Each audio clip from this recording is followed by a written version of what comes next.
hermanos, que el Señor les bendiga.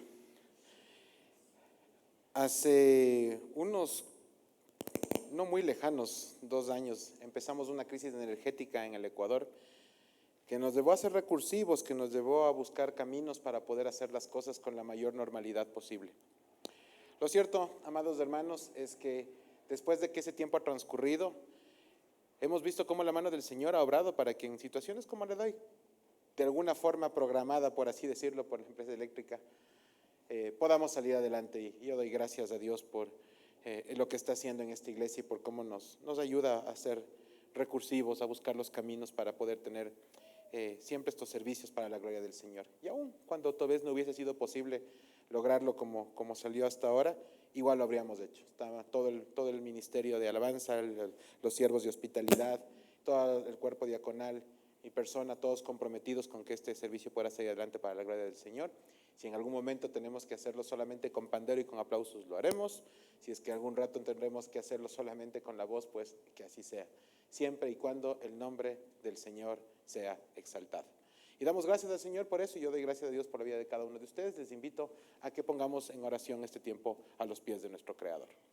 Amado Padre, gracias por la bendición de poder tener este tiempo especial de alabanza que terminamos y ahora el tiempo de la prédica. Gracias, Señor, porque eres tú quien ha ministrado nuestros corazones para que podamos venir el día de hoy y congregarnos buscándote a ti y solamente a ti. Gracias, Señor, por cada uno de los hermanos que está aquí presentes, por quienes por A o B no pudieron llegar también, Señor. Gracias, Padre Celestial, por las vidas y las familias que representan. Y gracias, Señor, porque en este momento tu palabra puede ser predicada, Señor. Tú has permitido que así sea. Yo te pido que por favor elimines cualquier pensamiento o palabra de hombre para dar lugar únicamente a lo que proviene de ti. Que tu nombre sea exaltado en Cristo Jesús. Amén y amén. Es una bendición, como bien decía Juan Fran hace un rato, poder hacerlo nuevamente, estar acá sirviendo, preparando, en este caso exponiendo la palabra del Señor junto con todos ustedes, y que además podamos estar en ese mismo sentir, recibir lo que el Señor tiene preparado para nosotros, disponiendo nuestros corazones para que la palabra que recibamos anide correctamente, para que llegue y haya el espacio que el Señor quiere que tengamos para poder recibirla y para poder ponerla por obra. No quisiera, como les dije al inicio, avanzar en este mensaje sin dejar de dar gracias al Señor por todo lo que está haciendo con cada uno de nosotros y estas familias acá en la iglesia. El servicio tiene 3 características que les invito a que mediten, guarden, escriban y piensen. El servicio debe hacerse con amor, con humildad y con excelencia. Son las 3 cosas que el Señor demanda de nosotros. Cuando Dios nos da la bendición de servir por algún tiempo, es inevitable que transitemos por valles y por desiertos, por momentos altos y momentos no tan altos. Pero en todo tiempo es maravilloso saber que el Señor está con nosotros. Como es maravilloso también ver cómo Dios mueve los corazones de las personas y como hemos venido hablando y viendo en las últimas semanas este tema del cuerpo de la iglesia, que es 1 Corintios 12, o que está expuesto ahí, también es bonito ver cómo el cuerpo reacciona, cómo el cuerpo se une. No se amilana ante las dificultades, sino que pone su mirada en el Señor y confía en Él. Y es por eso que podemos seguir adelante y hacer las cosas con eso en mente, con el corazón y la mirada puesta siempre en nuestro Creador. Y entonces, amados hermanos, ¿de qué vamos a hablar el día de hoy? Vamos a continuar con nuestro estudio de 1 Corintios 12, la parte final, pero sí quisiera aterrizar dos elementos importantes respecto a este asunto. El primero es que estas porciones bíblicas representan 2 cosas. En primer lugar, un aterrizar del cuerpo de Cristo, y en segundo lugar, un puente hacia el capítulo 13 que nos hablará de la preeminencia del amor. Esto es importante porque tenemos que entender cómo Dios obra y establece espacios para caminar de un lado hacia el otro de la manera en que Él lo ha previsto. El Señor nos ha dado dirección y nos está dando dirección en este momento para poder escucharlo de esa forma. Y yo quiero invitarles a que lo hagamos siempre primero con la palabra del Señor por delante. Por lo cual, les invito a que abramos nuestras Biblias en la primera carta a los Corintios, capítulo 12. Por favor, primera de Corintios, capítulo 12.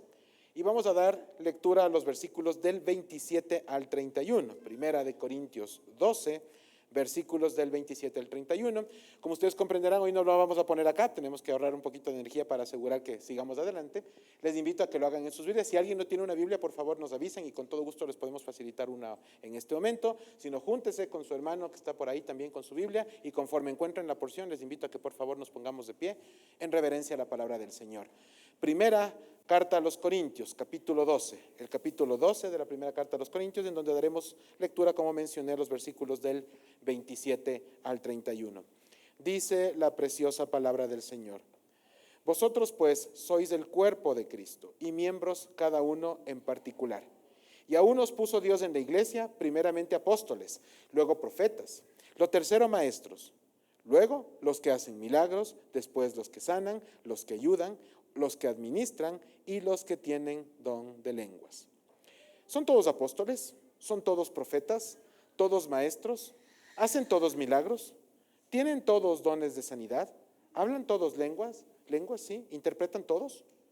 Procurad pues los dones mejores, mas yo os muestro un camino aún más excelente. Amén. Tomen asiento, por favor.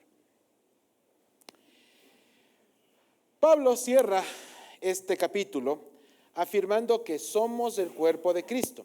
¿Sí? Es algo que hemos venido desarrollando y explicando ya con bastante detalle en las últimas semanas, pero nos pone un valor adicional, ¿sí? Y es que si ustedes ven el versículo 27, habla del cuerpo de Cristo y luego nos dice que somos miembros, cada uno en particular, ¿sí?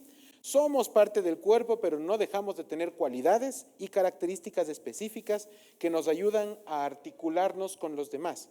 Pero sin duda, una de las características más importantes de todo creyente es el carácter, ¿sí? La aptitud con P es importante sin duda, pero la actitud con C no deja de ser importante también. No podemos dejar de observar esto. Los dones y talentos que Dios nos da son un claro ejemplo de lo que nosotros llamamos aptitud con P, es decir, nos hace aptos para algo. Nos ha dado dones y talentos para poder servirle. Nos ha hecho hábiles en unas cosas, otras en no tanto, de tal manera que cuando el Señor nos llama, estamos capacitados para poder servir, para poder desarrollar nuestra vida con normalidad. Ahora bien, ¿qué es entonces la actitud con C o carácter? Podríamos definirlo entonces como la forma en la que desarrollamos la aptitud. Si nosotros tenemos un don espiritual o un talento o ambos, y en lugar de desarrollarlos nos damos al abandono y le ponemos poco empeño, nuestra actitud o carácter demuestran que no tenemos madurez espiritual, lo cual nos descalifica para poder servir. Sí, hermanos, todos somos llamados al servicio, todos estamos aquí para cumplir con un rol como creyentes dentro del cuerpo de Cristo.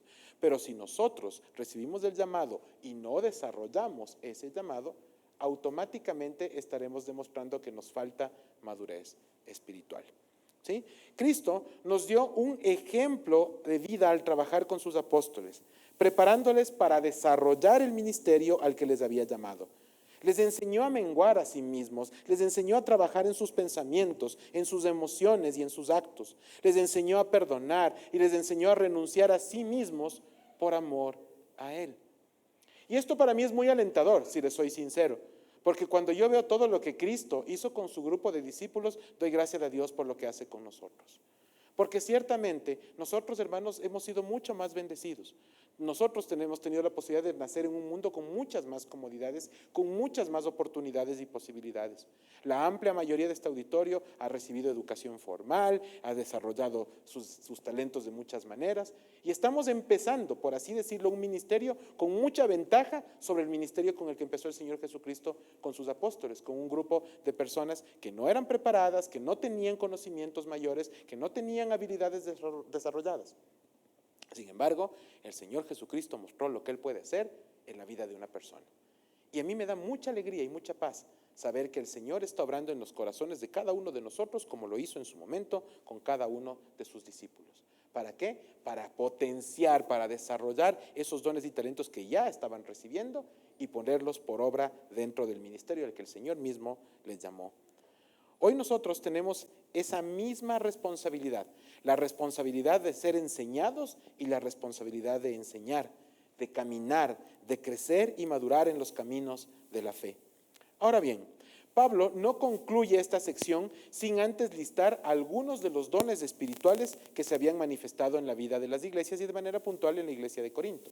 Y digo algunos porque si usted quiere profundizar en dones espirituales, debería leer no solamente la primera carta a los Corintios capítulo 12, no solamente el capítulo 14, sino también la carta a los Efesios capítulo 4 y Romanos 4 de la misma manera. Ahí usted puede construir una lista amplia de los dones espirituales y estudiarlos. Como se mencionó hace un par de semanas, y me parece que es interesante, debemos considerar como iglesia dar un taller de dones abiertos para que si de pronto usted tiene y siente el llamado del Señor, pero no sabe en dónde insertarse, podamos hacer este taller juntos, una media mañana, y que eso le pueda dar la luz que de pronto usted necesita para poder vincularse a la brevedad a uno de los ministerios que la iglesia tiene y que están listos para recibirlos. Eso solo como paréntesis. Y entonces, ¿cuáles son esas listas de dones? Vamos al versículo 28. Y a unos, dice la palabra del Señor, puso Dios en la iglesia, primeramente apóstoles, luego profetas, lo tercero, maestros, luego los que hacen milagros, después los que sanan, los que ayudan, los que administran, los que tienen don de lenguas. Ok, vamos a centrarnos en el versículo 28, que es el versículo central del mensaje de esta mañana. Como ustedes conocen, no hay nada en la Biblia que esté escrito simplemente por azar o por suerte. No hay coincidencias. Todo lo que Dios dice tiene un orden, tiene una lógica, tiene un principio y un fin. Y en esta ocasión vamos a ver que Pablo, de manera intencional, es guiado a proponer una lista de dones espirituales con un orden que tiene una razón de ser. El comentarista Matthew Henry indica y afirma que el orden provisto por Pablo permite agrupar a los dones espirituales básicamente en dos grandes bloques: aquellos que aparentemente se consideran más importantes y otros que son un poco menos importantes. No significa que las personas sean más o menos importantes, simplemente que los dones tienen diferentes roles a cumplirse dentro de la comunidad cristiana, ¿sí? Y vamos a desarrollar esta idea con mayor amplitud en un momento más, ¿sí? Porque acordémonos todos que la carta a los Corintios es una carta de exhortación, de llamado de atención a la iglesia de ese tiempo. Por lo tanto, cuando Pablo les dice, oigan, esto de aquí debería ser más importante que esto, hay una razón de ser. Les recuerdo que en Corinto, en la querida iglesia de Corinto, se desarrollaron una serie de usos y abusos de los asuntos del Señor de una manera extremadamente llamativa, que obliga a Pablo a destinar 2 cartas enteras a decirles, amigos, así no se hacen las cosas. ¿Sí? Y en ese sentido, y con eso en mente, vamos a entender mejor esto. El apostolado, ¿sí?, la profecía y la enseñanza conforman el primer grupo de los 3, ¿sí? Conforman el grupo que podríamos denominar principal. Si bien el apostolado y la profecía fueron de uso exclusivo de los discípulos del Señor, porque nosotros sabemos perfectamente que la condición sine qua non para ser un apóstol era haber caminado con Cristo, haberle visto a Él uno a uno, ¿sí? Y ahora por ende no hay nadie que pueda decir que es apóstol.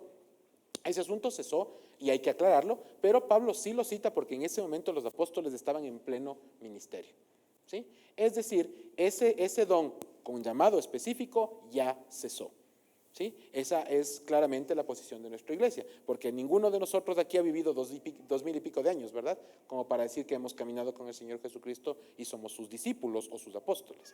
Por lo tanto, nosotros sabemos que eso ya pasó. Pero por otro lado, la profecía y la enseñanza tenían roles que tenían que cumplirse paulatinamente y un poquito más allá, ¿sí? No podemos negar que tanto la profecía como el apostolado fueron fundamentales dentro del ministerio para la expansión del evangelio. Para nada, es importantísimo reconocerlos. Fueron las fuentes principales del material que luego daría paso a lo que hoy conocemos como los evangelios. Fueron ellos quienes, o estas personas, estos apóstoles, estas personas utilizadas por el Señor, los que escribieron las cartas, los que llenaron los textos, los que nos dejaron esta información de parte del Señor, que era importantísima en aquel tiempo y sigue siendo importante hoy. Y es importante que se siga difundiendo. No queda, hermanos, no cabe que nosotros neguemos la profecía como tal. La revelación de Dios cumplió su propósito hasta un momento, pero también sabemos que la profecía cesa también el momento en que se cierra el canon bíblico. Con el libro del Apocalipsis descrito por medio de Juan, el apóstol que Jesús amaba, nos dice la palabra del Señor, se acabó la revelación como tal. Si ustedes son acuciosos en el capítulo 21 del libro del Apocalipsis, la palabra de Dios dice puntualmente que no podemos añadir ni quitar un punto ni una coma de ese libro. No podemos hacer nada más, no hay nada más que decir. Todo lo que Dios tenía que revelar a su pueblo está ya en la palabra de Dios que ustedes y yo tenemos delante de nosotros. Por lo tanto, no existe revelación adicional y la parte profética como oficio ya no es necesaria, ¿sí? Ya no lo es. Esto no significa, hermanos, que no entendamos correctamente lo que significa la profecía. La profecía como tal significa hablar por alguien más, no es hablar el futuro, no es predecir el futuro. ¿Sí? Cuando yo vengo y hablo por alguien y digo, esta persona me ha enviado, yo soy una especie de profeta de esa persona porque estoy hablando por esa persona. ¿Sí? Por lo tanto, cuando usted toma la palabra de Dios y le comparte a alguien la palabra del Señor, usted está hablando en el nombre de Dios y hay que tener mucho temor y temblor de esa responsabilidad. ¿Sí? Pero es importantísimo reconocer de qué se trata el don, no el oficio. El oficio ya no existe, no es necesario, ¿sí? Yo puedo seguir hablando de la palabra del Señor y compartiéndola con los demás, hablando por Él porque el Señor nos lo ha permitido así, pero no existen cosas nuevas, ¿sí? No hay más, no hay otros libros, no, ustedes no van a encontrar la primera carta de Sebastián Maldonado, en ninguna parte, ¿sí? No hay esas situaciones, ¿sí? Y si en algún momento se me ocurre, están en libertad de ponerme en disciplina, ¿sí? ¿Verdad? Porque no estaría yéndome en contra de un principio bíblico y eso no puede ser. En ese sentido, hermanos, no podemos desconocer esto y estos dos dones, como les digo, que cumplieron un rol importante, pero ahora tienen otra característica en la actualidad, nos dejan lugar al tercer don, la enseñanza, los maestros. Este tema de la enseñanza bíblica está en el primer nivel, así como lo estuvo el apostolado y la profecía. ¿Por qué está en el primer nivel?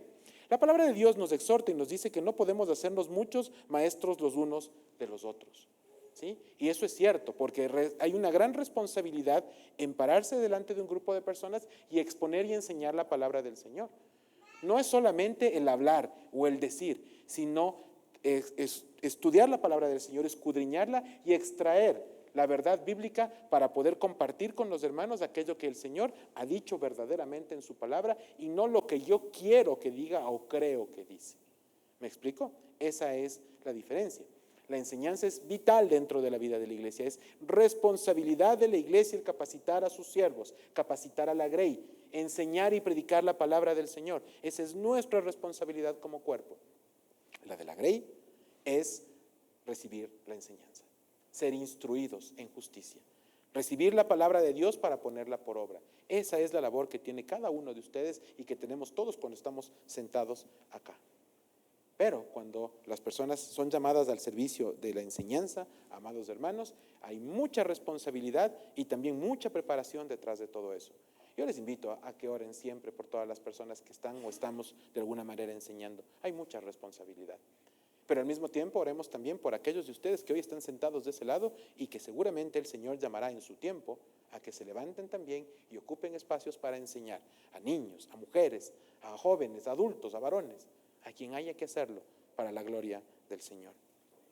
La carta a Santiago capítulo 3 versículo 1 exhorta poderosamente y lo mencioné hace un momento.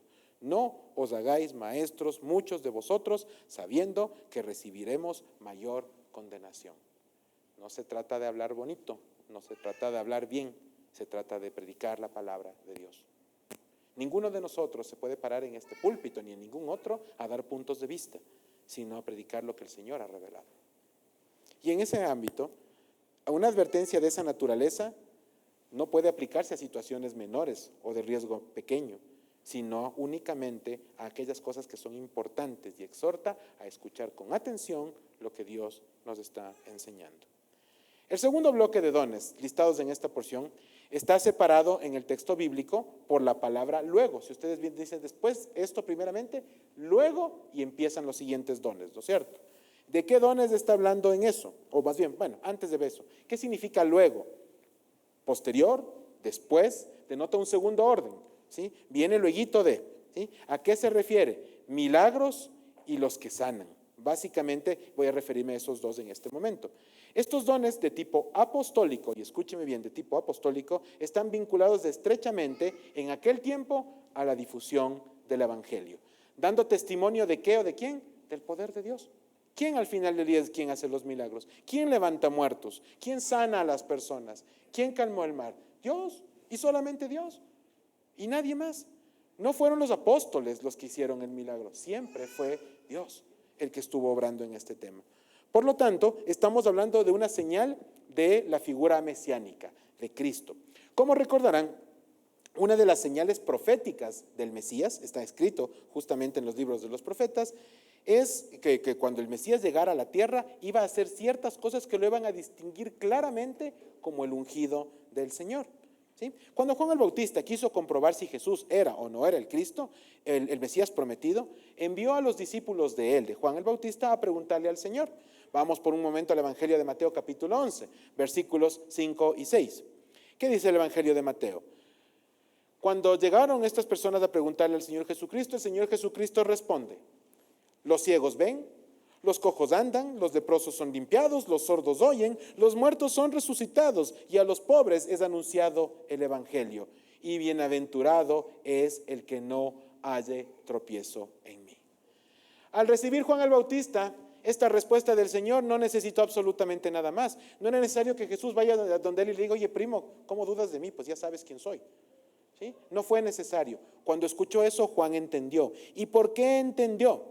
Porque Juan el Bautista conocía lo que los profetas habían dicho sobre el Mesías. Si usted quiere explorarlo un poco más, vaya al libro del profeta Isaías, capítulo 35 y capítulo 61. En los dos capítulos usted va a encontrar justamente la profecía mesiánica sobre las señales que el Mesías habría de hacer cuando venga a la tierra. Bueno, se estaba cumpliendo en ese momento. No había a dónde irse. El Señor estaba obrando tal cual fue escrito en la palabra de Dios por medio del profeta Isaías aproximadamente 700 años antes. 700. ¿Se imaginan la cantidad de tiempo que pasó hasta que se empezó a cumplir esto? Y por eso era tan claro para los judíos. Pero ellos no lo estaban entendiendo de esa manera. ¿Sí? Los judíos estaban rechazando lo que estaba sucediendo porque en su mente pensaban que el Mesías sí tenía que hacer esas señales, pero que venía fundamentalmente a cumplir un rol: liberarles del yugo de los romanos. ¿Sí?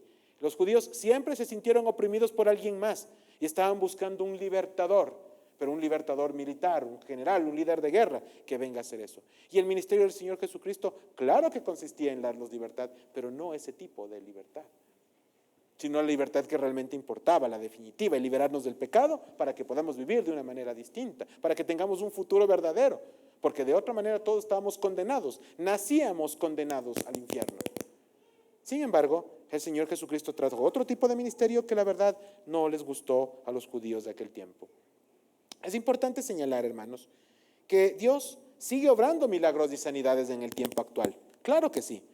Nosotros sabemos que es así, pero el don como tal, como posición de iglesia, lo hemos aceptado como que ha cesado.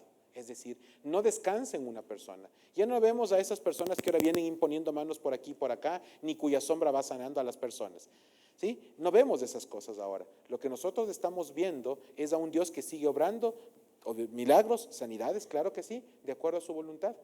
¿Sí? Ya no hay esto. ¿Se acuerdan ustedes en tiempos del libro de los Hechos, cuando Pedro y Juan transitaban? Dice la palabra de Dios que la sombra iba curando personas. ¿Sí? Ese era el poder de Dios obrando por medio de ellos. Eso ya no hay. Por eso nosotros decimos y entendemos que esos dos dones han cesado como tal y ya no los tenemos en este tiempo. Posteriormente, Pablo cita otros dones. Habla de los que ayudan y de los que administran. Estos dones tienen que ver con una palabrita que a mí me gusta mucho: mayordomía. Es decir, administrar las bendiciones de Dios de una manera que lo honre y que le glorifique. Y esto tiene dos aristas, amados hermanos. La primera, llevar las cuentas, los bienes, las cosas que Dios nos da, la bendición física, de una manera responsable, organizada y sabia. De tal manera que demos testimonio de lo que Dios ha hecho y está haciendo en nuestras vidas. Que algún rato les decía, bromeábamos ahora, ¿no? Por el tema de la luz. Decían: oye, ¿no pagaron la luz de la iglesia? No, tranquilos, sí pagamos la luz de la iglesia, ¿verdad? ¿Sí? Sería terrible. ¿Qué ejemplo de mayordomía daríamos si la iglesia no cumpliera con sus obligaciones? Por supuesto, sería nefasto. De ahí la importancia de cuidar de esta área tan importante dentro de la vida eclesial y de la vida personal. Y la segunda arista, hermanos, tiene que ver con apartar siempre de las bendiciones que Dios nos da una porción que se requiere para ayudar, para servir, para apoyar, para dar con alegría. Y esto es fundamentalmente importante, porque en este tiempo cada vez es más fácil encontrar el egoísmo imperando en el mundo, en donde no nos importan las cosas que les pasan a los demás. Somos indolentes ante el dolor y la necesidad de las personas. Y muchas veces ni siquiera tiene que pasar lejos de nosotros, muchas veces pasa al lado de nosotros y no queremos ver. Y si vemos, no queremos hacer nada. Es triste y doloroso, pero aquí es donde vemos que este don espiritual escasea muchas veces en las congregaciones, donde lo primero que deberíamos de hacer es estar prestos para aportar y poder ayudar para las necesidades de las personas. Y no solamente, hermanos, se trata de dar metiéndose la mano al bolsillo, que es una opción, claro, sino fundamentalmente de aprender a darse, de aprender a darnos a nosotros mismos nuestro tiempo, nuestros dones, nuestros talentos, para ponernos al servicio de los demás. Y cuando me refiero a nuestros, no me refiero a propiedad, porque nada de lo que tenemos nos pertenece verdaderamente. Simplemente somos mayordomos de la multiforme bendición de Dios. Todo lo que usted tiene en su bolsillo, lo que tiene puesto, lo que dejó en casa, en donde usted está sentado, todo le pertenece a Dios. Nuestro hermano Alfredito Grijalva, que en paz descanse, solía repetir una frase que siempre me impactaba: Dios es el dueño absoluto de todo y nosotros sus mayordomos, nada más. Y como buen mayordomo, cuando terminemos la encomienda, nos iremos sin llevarnos nada de lo que administramos. Así como llegamos, ni más ni menos. Y entonces, hermanos, como les dije, la impronta del cristiano, el testimonio del cristiano, tiene que caer y recaer en la importancia de dar con amor y de dar con alegría. El capítulo 20, versículo 35 del libro de los Hechos dice: esto os he enseñado, que trabajando así se debe ayudar a los necesitados y recordar las palabras del Señor Jesús, que dijo: más bienaventurado es dar que recibir. Definitivamente, ¿verdad? Esas palabras, hoy citadas por Pablo, parafraseando al Señor Jesucristo, tuvieron un enorme impacto en la iglesia de aquel tiempo. Así, nuestro testimonio debe impactar a la iglesia y a las familias y a las personas de este tiempo. Como vimos la semana anterior, el Evangelio de Juan nos decía que la impronta, que el letrero que todo creyente debe tener y que va a servir para que la iglesia sea reconocida, es la práctica del amor de los unos por los otros. Ese amor que necesitamos prodigarnos como creyentes, pero no solamente cuando todo está bien, sino sobre todo cuando las cosas no lo están. Comencé este mensaje diciéndoles que hay momentos en la vida del creyente en donde tenemos puntos altos y también valles, desiertos. Y es ahí donde más tenemos que regresar a ver al Señor para nutrirnos de su amor, de su gracia, de su misericordia. Porque esa gracia y misericordia que un día recibí es la que estoy llamado a dar también. ¿Sí? Porque la gracia, la misericordia, el perdón y el amor son caminos de doble vía. Damos y recibimos. Finalmente, Pablo cita un último don. Al final de esto habla de las lenguas. Controversial, muy controversial este don, ¿verdad?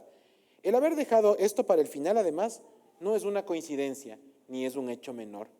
Como indiqué hace un momento, todo lo que está escrito en la palabra tiene un orden y una razón de ser. Y en este caso, Pablo no obra como coincidencia, sino que deliberadamente, de una manera específica, deja a un lado el don de lenguas para referirse a este don al final.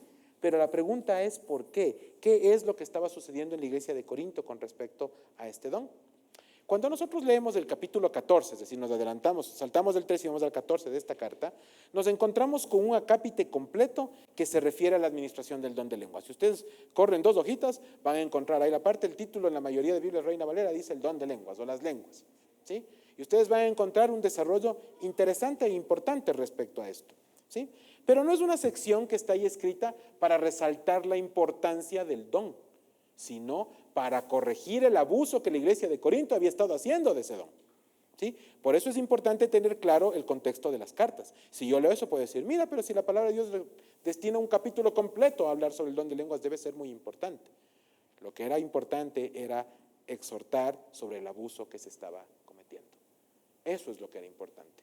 Y entonces, ¿qué nos dicen sobre este don? Vamos a leer por un momento los versículos del 6 al 9 del capítulo 14, 1 de Corintios. Ahora pues, hermanos, dice Pablo, si yo voy a vosotros hablando en lenguas, ¿qué os aprovechará si no os hablaré con revelación, o con ciencia, o con profecía, o con doctrina? Ciertamente las cosas inanimadas que producen sonidos, como la flauta o la cítara, si no dieren distinción a las voces, ¿de qué sirven? No, ¿cómo se sabrá, dice, lo que se toca con la flauta o con la cítara? Y si la trompeta diera un sonido incierto, ¿quién se preparará para la batalla? Así también vosotros, si por la lengua no diereis palabra bien comprensible, ¿cómo se entenderá lo que decís? Porque hablaréis al aire. ¿Qué sentido tendría pararnos acá al frente a ministrar en alabanza o en una prédica y empezar a decir o emitir sonidos que no se pueden entender, que no se pueden comprender ni procesar. Como ustedes conocen, la mayoría de ustedes deben haber estudiado en el colegio la teoría de la comunicación: emisor, mensaje, receptor. ¿Sí? Si el emisor empieza a hablar en un lenguaje o de una forma que no es entendible, no hay mensaje que llegue al receptor. Y por eso la palabra de Dios dice de una manera tan clara: si en la guerra, ustedes saben que con las trompetas se daban los toques de guerra al principio, ¿verdad?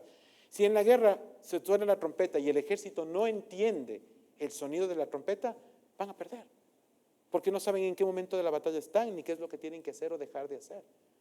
Con los creyentes funciona igual. ¿Cómo podríamos pensar que un montón de frases inentendibles pueden ministrar a una iglesia que no los comprende, que no los ha procesado? De ahí que la exhortación es muy clara.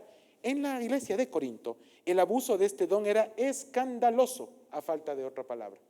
¿Sí? Se cantaba, se gritaba, se predicaba supuestamente en lenguas, porque eran muy espirituales. La pregunta es: ¿con qué edificación salía la gente de ese servicio, de ese culto, de esa predicación? ¿Qué te llevas? Pensé cuando preparaba la prédica en hacer un ejemplo de esto, pero sería una ofensa en realidad hacerlo así. Pero usted me entiende. Usted sabe, seguramente a los que estamos más tiempo en el cristianismo ya nos habremos encontrado con situaciones como esta. Hermanos, los dones espirituales tienen un objetivo claro y fundamental: glorificar a Dios y edificar al cuerpo. El momento en que un don espiritual, cualesquiera que este fuere, no cumple con ese requisito, porque no son dos, es uno, automáticamente no ha cumplido con su objetivo y probablemente no sea un don. ¿Sí? Porque nosotros no podemos hacer cosas en el nombre del Señor que nos lleven fruto agradable al Señor. No hay manzano que dé peras, no hay planta de papayas que suelte melones. Esto es igual. Es exactamente igual. Hermanos, no sabemos si ese don verdaderamente se manifestó en la iglesia de Corinto en algún momento de una manera auténtica. No sabemos, pero lo que sí sabemos es que se abusó de él. Y eso es algo que nos debe llamar la atención, porque no solamente pasó en la iglesia de Corinto, sino que tristemente continúa pasando en la iglesia universal de este tiempo. Sí, hermanos, qué pena decirlo, pero se sigue abusando de una manera irresponsable de este don espiritual, con una falsa apariencia de espiritualidad o piedad que no se está cumpliendo. Hemos aprendido, hermanos, con claridad, que es el Espíritu Santo el que da los dones como Él desea, de acuerdo con su voluntad. Y eso lo vimos justamente en la primera parte del capítulo 12 de Corintios. Por lo tanto, si Él quisiera dar ese don, lo haría de la misma manera que los demás. Y eso es una sola: para glorificar a Dios, para honrarle y para edificar el cuerpo, como lo mencioné. Hacia allá apuntaría todo. Caso contrario, no viene de Dios, porque Dios no se contradice, porque Dios no está diciendo una cosa hoy y mañana otra. Pablo exhorta fuertemente a la gente en Corinto a cambiar su manera de apreciar y de vivir. Por eso deja el don de lenguas al final, diciéndoles: oigan, ¿ustedes creen que son espirituales porque hacen esto? Bueno, yo les digo, este don está acá al último. Lo más importante es la palabra. Hermanos, nadie se ha convertido, nadie ha llegado a los caminos del Señor por milagros ni por sanidades. La palabra de Dios dice que el creer es por el oír y el oír es por la palabra de Dios. Punto. Nadie puede llegar a los pies de Cristo de no haber sido por la administración de la palabra. No hay otra manera. Por lo tanto, hermanos, entendiendo esto, Pablo deja claro que su objetivo no era ensalzar, sino mostrar cuál era el abuso que estaban cometiendo. Finalmente, en los versículos 29 y 30, la exhortación sube de volumen, porque nos dice: ¿son todos apóstoles? ¿Son todos profetas? ¿Todos maestros? ¿Hacen todos milagros? ¿Tienen todos dones de sanidad? ¿Hablan todos lenguas? ¿Interpretan todos? Hablando de la interpretación de lenguas. Las preguntas que formula son de tipo retóricas, hermanos, y no esperan una respuesta, desde luego que no, ¿sí? No es el objetivo de Pablo eso.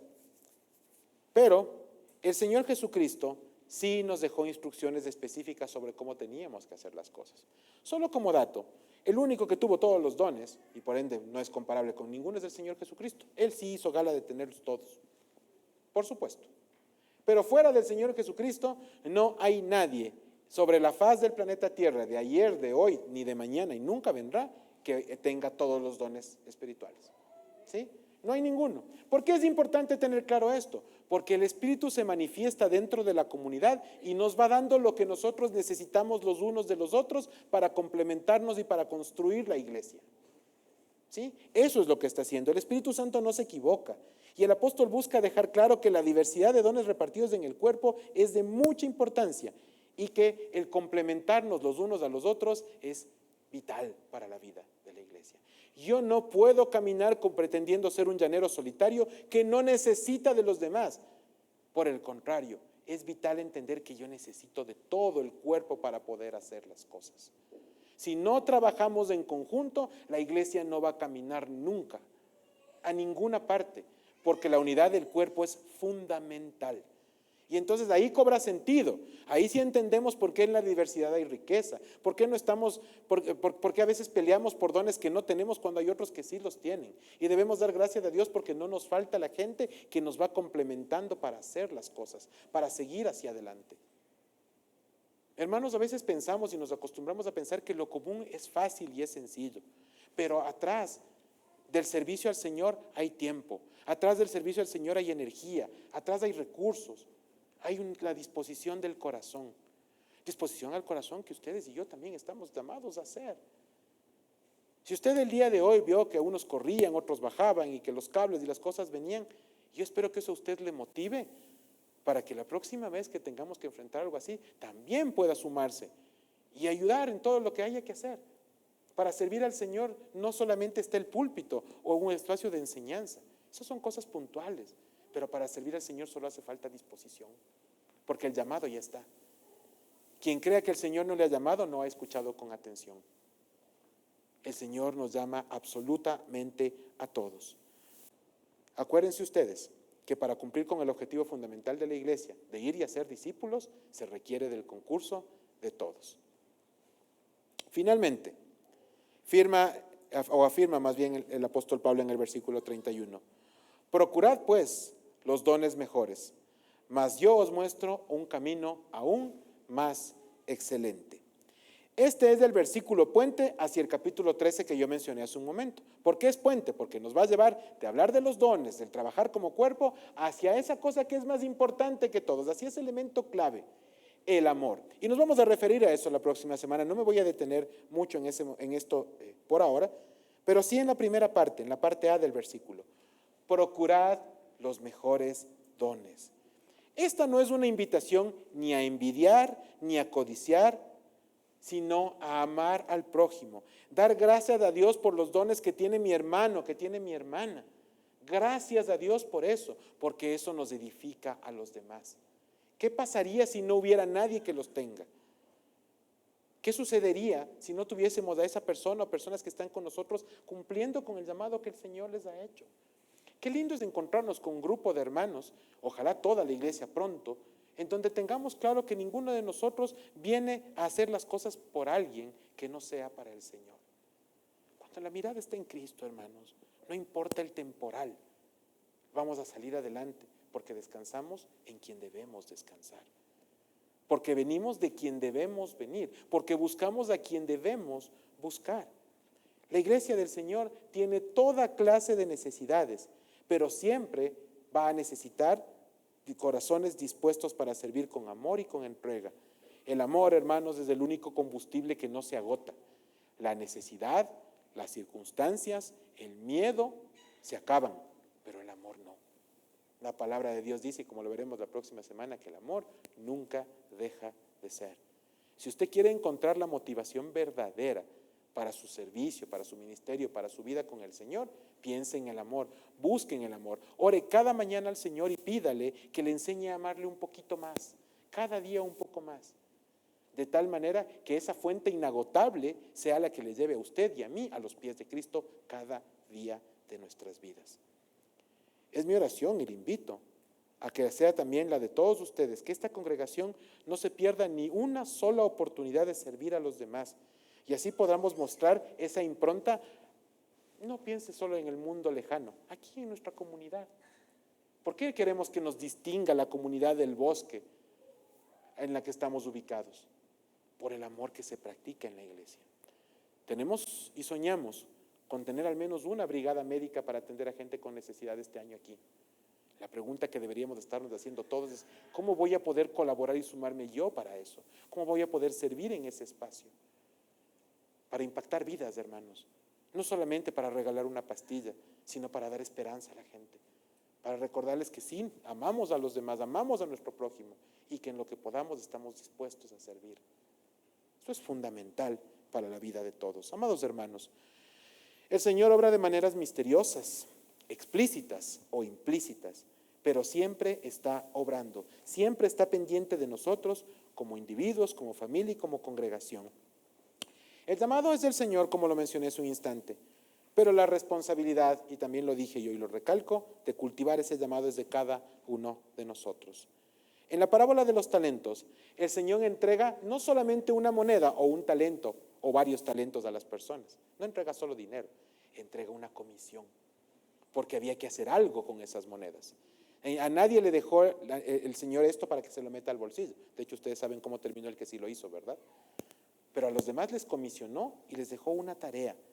Y así como el Señor lo hizo con esas personas en esta parábola, también lo hace con nosotros. Nos entrega bienes, nos entrega vida, nos entrega salud, nos entrega tiempo, dones, talentos. Pero todo eso no nos entrega para meternos en el bolsillo, sino para que desarrollemos eso y hagamos algo. Nos comisiona junto con lo que nos da. Y usted y yo tenemos una bendición y una comisión. Nosotros decidimos cómo respondemos ante eso. Todo creyente, hermanos, recibe dones y talentos, pero al mismo tiempo el llamado para ejercerlos. Nadie recibe un regalo de Dios para guardarlo en un cajón o en una caja fuerte o debajo de la cama. Esos dones y talentos deben ser desarrollados para articularse con los que otros hermanos han recibido y de esa manera llevar fruto bueno y abundante para la gloria de Dios. En otras palabras, cumplir con su propósito. No anhelemos dones, sino que aprendamos a utilizar los que tenemos. No busquemos protagonismo, sino que busquemos hacer la voluntad de Dios. No hagamos las cosas para nosotros, sino para el Señor.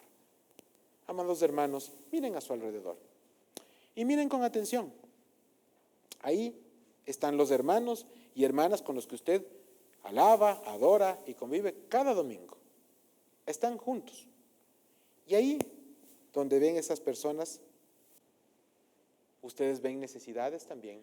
Hay gente que necesita de usted o usted necesita a esa gente. Yo quiero invitarle en esta mañana a que usted no salga de este templo sin haber saludado con al menos una persona que está a su alrededor y que no haya venido con usted, por supuesto, y que le invite a usted a que esa persona ore para que usted pueda entender cuál es el llamado de Dios para su vida. Y a la vez, se compromete usted a orar por esa persona para que esa persona también pueda encontrar cuál es el llamado de Dios para su vida.